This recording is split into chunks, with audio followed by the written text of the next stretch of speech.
everyone. I am Karen Jane Evergante. And I am Sinu Grace Bernardo.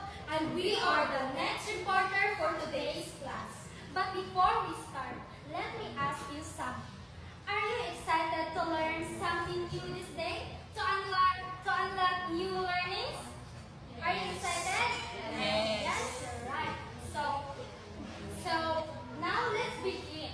So our topic evolves around the South according to modern and contemporary philosophers. This lesson is focused on what modern and contemporary philosophers claim about self. Now, let's open our mahiwagang door. So, before that,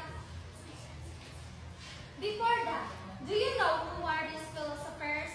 Are attached in our visual aid? No? So, they are the modern philosophers.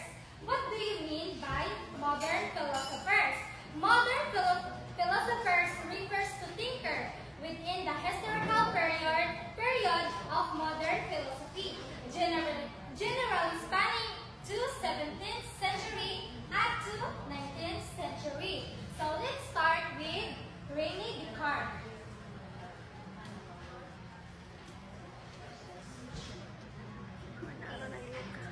According to René Descartes, the self is a material mind and material body.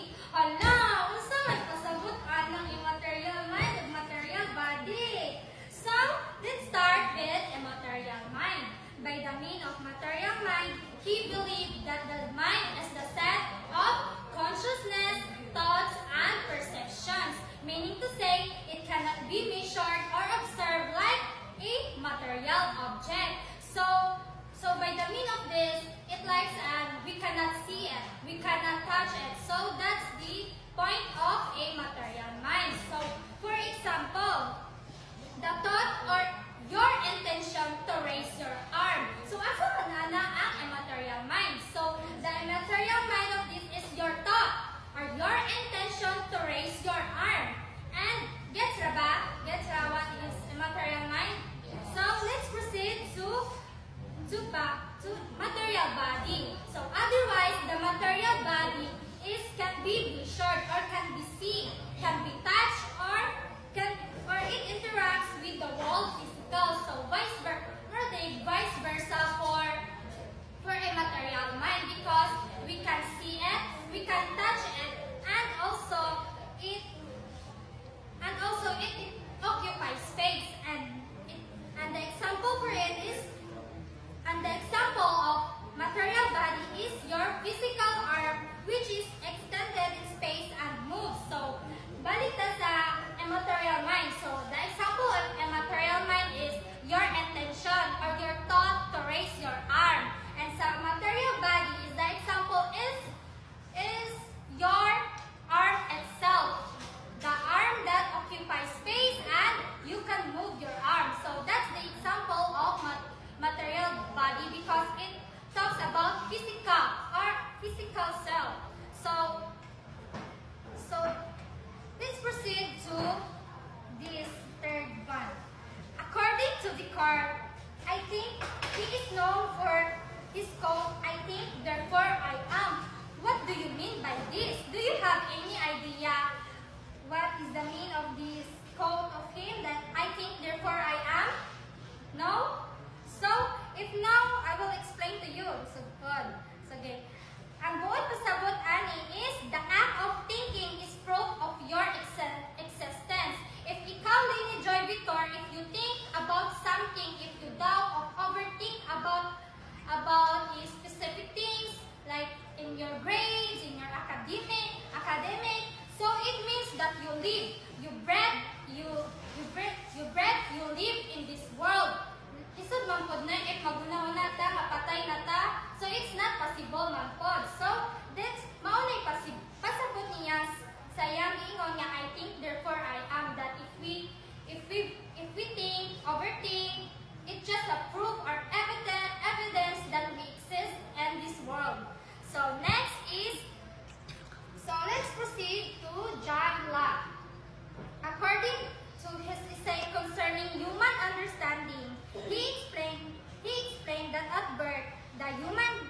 human mind is a tabula rasa. What do you mean by tabula rasa? Any idea? No? Okay. By the meaning of tabula rasa, he explained that the human mind at birth is empty or blank state.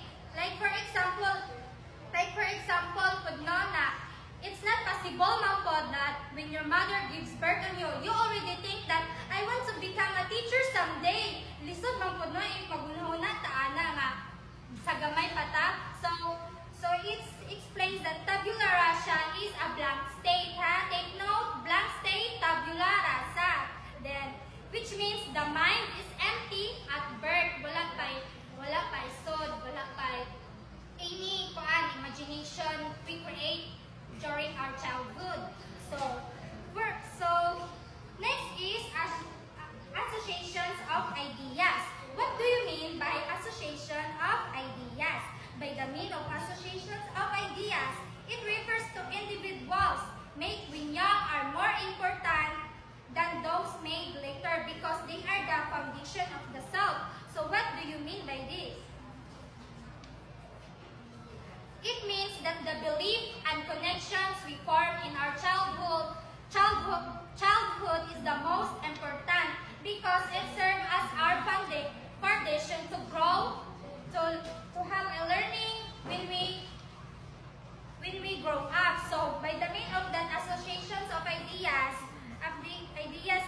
again, that individuals make when young are more important pa atong na-develop nga ideas during our childhood than the later because it will serve as the foundation of ourselves. So the next is Locke emphasized freedom of individuals to alter their own souls. So by the meaning of this, like we have a freedom to decide our character, but we cannot change the fact that we humans have 23 pair of chromosomes. We are determined as man and female, so we cannot change the fact na ingana jigta, like we have a 23 pair of chromosomes and we are determined as female and male. But we can develop or change our character. Like for example, if you born girl, but your heart is boy, so you can change your character, but you cannot change the fact that you born as a girl. Gets? So next is like Saint Augustine and Saint Thomas, according to my fellow reporter for today. He believed that God created man and we are, in effect, God's property. The set by our Creator for us, our species, and as individuals is survival. For example, with survival as the end, every human person has the right to live and have a health and property. So we as humans, we have the right to live, no? We have the right to have a health and we have the right to have a property over things. So let's move on to Emmanuel 10. Are you guys okay? Is there something wrong? What?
appearance, but they will not.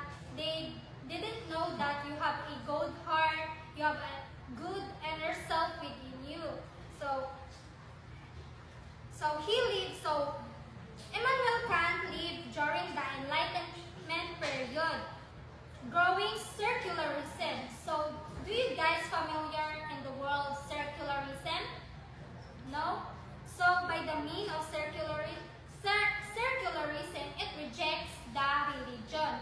So Immanuel Kant didn't believe about religion. So maunay pasabot sa circularism. But instead, Immanuel Kant replaced the religion into a reason. So he have a deep explanation about it. So if Descartes known in his code, I think, therefore I am. Also,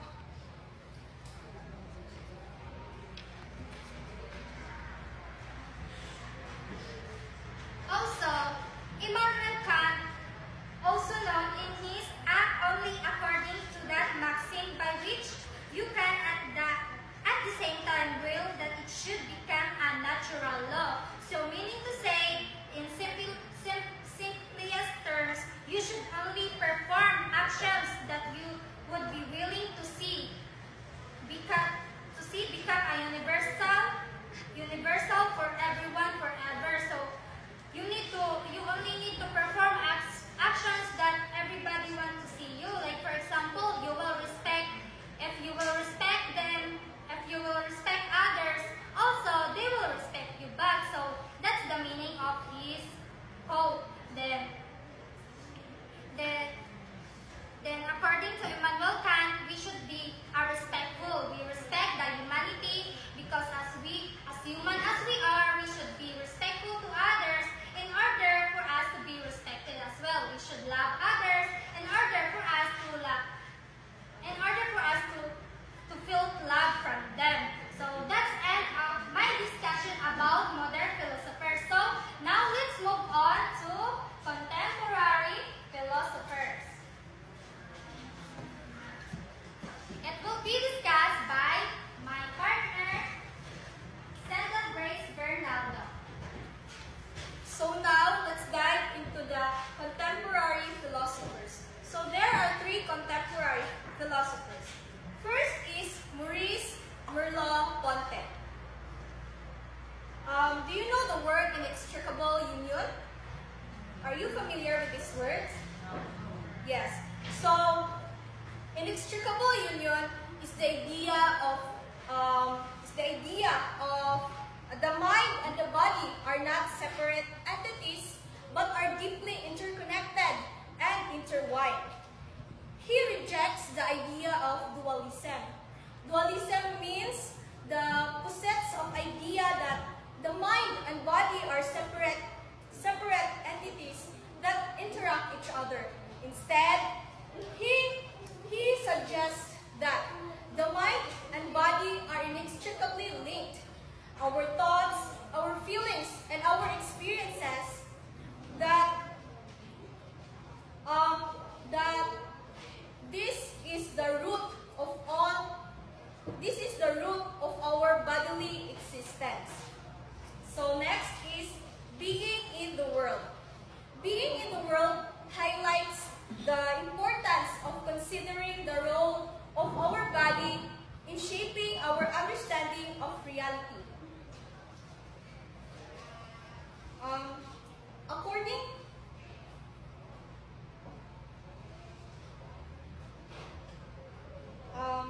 Being in the world is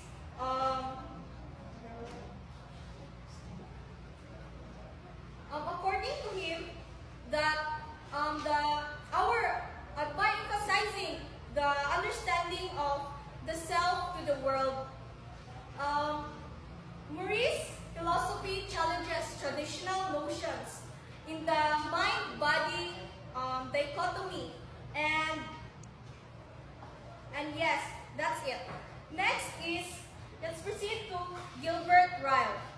Gilbert Ryle is known for mind is mysterious entity. His philosophy critiques as the mind as separate entity from the body, which means the ghost in the machine.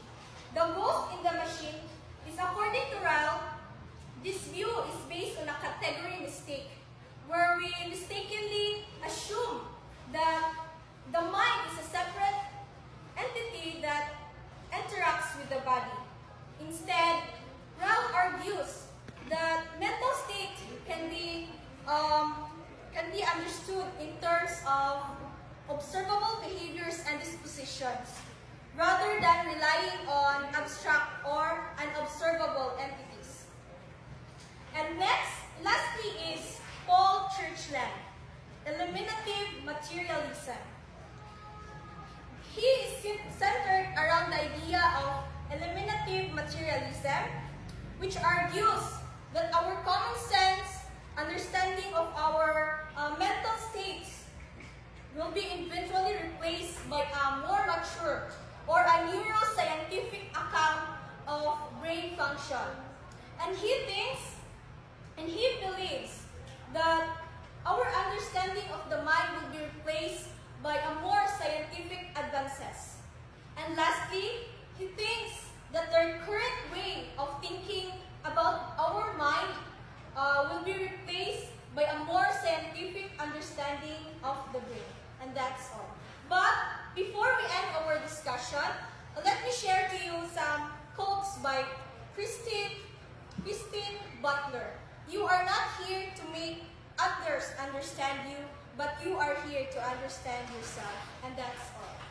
But as we end our discussion,